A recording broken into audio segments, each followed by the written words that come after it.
This is coverage you can count on. WGAL News 8 at 5 starts now. 6 months after the governor's residence in Harrisburg was firebombed, new security video giving us an inside look at that attack as Cody Balmer methodically busted out windows and kicked down doors in what prosecutors say was an attempt to kill Governor Josh Shapiro. And all of this coming out of Balmer's court hearing today. Welcome to News 8 at 5. I'm Lori Burkholder. And I'm Brian Roach. Our team coverage on this story starts with the guilty plea in this attack and the reaction from prosecutors and Governor Josh Shapiro himself. Tom Lehman was in court this morning, has more from the Dauphin County Courthouse in Harrisburg for us tonight. Tom? Hey, Lori and Brian. Cody Balmer, the 38-year-old man from Pembroke, who was the person police said was the suspect in this case, he pleaded guilty to a long list of charges today, facing 25 to 50 years in prison as a result of the sentence. Chief among the charges he pleaded guilty to was attempted murder of Pennsylvania Governor Josh Shapiro. And in court today, prosecutors outlined very publicly for the first time how the attack unfolded. Surveillance video played in court Tuesday showed the moment when Cody Balmer broke a window and set off the first of 2 fires in the governor's residence with a Molotov cocktail. This was very coordinated. Dauphin County District Attorney Fran Chardo says Balmer unsuccessfully tried to break through a door that would have led to where Governor Shapiro, his relatives, and others were sleeping after a Seder dinner.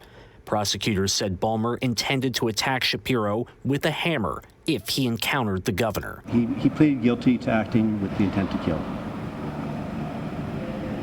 And that's a substantial step, setting somebody's house on fire, the house where they are asleep, where there's 20 people asleep in that house. That's a substantial step. Following the guilty plea, Governor Josh Shapiro, alongside his wife Lori, called the guilty plea a just outcome and said he and his family, as well as those who were at the residence during the arson, are still struggling with the danger they were in, a danger he once believed could not happen to him. This made it all real. And it brings with it a real sense of vulnerability that our family feels every single day. Shapiro, in remarks at the Capitol earlier today, said that he and his family have been leaning on their faith and the faith of others as they try to continue processing what happened at the residence earlier this year. Shapiro also said that today's decision, the guilty plea, is a way to hold those who commit political violence accountable. Prosecutors had said that the death toll in Israel's war with Hamas in Gaza appeared to be a motivator for Balmer's attack. In Harrisburg, Tom Lehman, WGAL News 8. And you saw a little piece of video in Tom's story and at the top of our newscast. We also received some new security videos released by the Dauphin County DA's office. News 8's Sarah Metz is digging more into the release of the third-party independent review of security at the governor's mansion on the night of the break-in. Today we received 7 minutes and 38 seconds worth of videos that show Cody Balmer here at the governor's mansion the night of the arson attack on April 13th. These 4 videos were shown in court today. You can see Balmer walk right up to the south side of the governor's mansion. He approaches the window, breaks it, then throws a Molotov cocktail inside. Right after, he walks past a back door to another window, breaking it wide enough for him to then crawl inside. The next video shows Balmer inside the residence. He is spotted with another Molotov cocktail in his left hand and a sledgehammer in his right. He starts kicking the door, which led to where the governor's family was sleeping, according to the DA.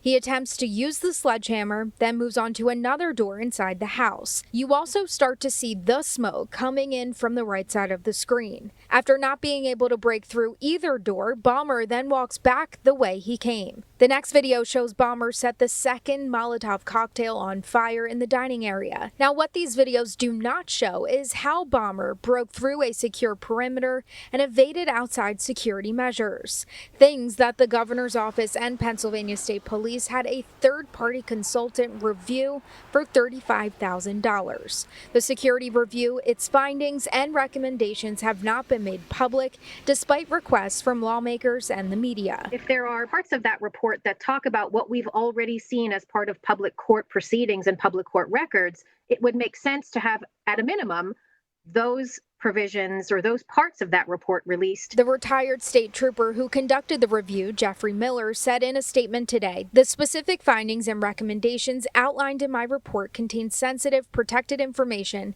that, if released publicly, would put the safety of the governor and his family at risk. The governor's office has not responded to our follow-up request for its release today. In Harrisburg, Sarah Metz, WGAL News 8. And this case has been steadily developing for months leading up to today's guilty plea. For more on the court hearings, as well as what got us to this point, you can scan that QR code you see on your screen to be taken to our full coverage on WGAL.com. And then later on NBC Nightly News at 6:30, NBC's Stephanie Gosk will also look into this case. We're going to take a look over Lancaster here tonight. You can see some blue skies, some clouds there, as we saw some sunshine for a little bit today. Much better day today than yesterday. Yeah, today, though, did not get off to a good start. No. It was rainy and gray this morning, but again, let's focus on the positive. Meteorologist Ethan Houston, where are we headed from here? Well, that's the thing, Brian. We are seeing that drier air move on in, eroding that cloud cover slowly across the valley. Thanks to the clouds, though, we did stay cool today with temperatures staying below average, only made it to the low to mid 60s for our highs. And you can see where the sunshine is impacting the temperatures along with the clouds. Still 62 right now in Lancaster, but up to 64 in Chambersburg. That had a bit more sunshine through the day. But as we put the satellite into motion, looking at live Local 8 radar and the Storm Team Live Radar Network, you could see the bulk of the clouds slowly eroding. And that trend will continue after sunset. Temperatures will dip down into the mid 50s tonight, and the winds will start to relax. Now, going through the night tonight, it is going to be seasonally cool. Tomorrow, we will see more sunshine, and it will be a little bit warmer, but the winds will pick up like we saw today. It's going to be another blustery day. Now, for your Thursday, I expect quiet weather, but we could see another frost across parts of the Susquehanna Valley late Thursday night into Friday as cooler air settles on in across the region. But this cool down will be brief. Warmer weather and wet weather returns for the weekend. I'll talk about that in the 10-day forecast in a few minutes.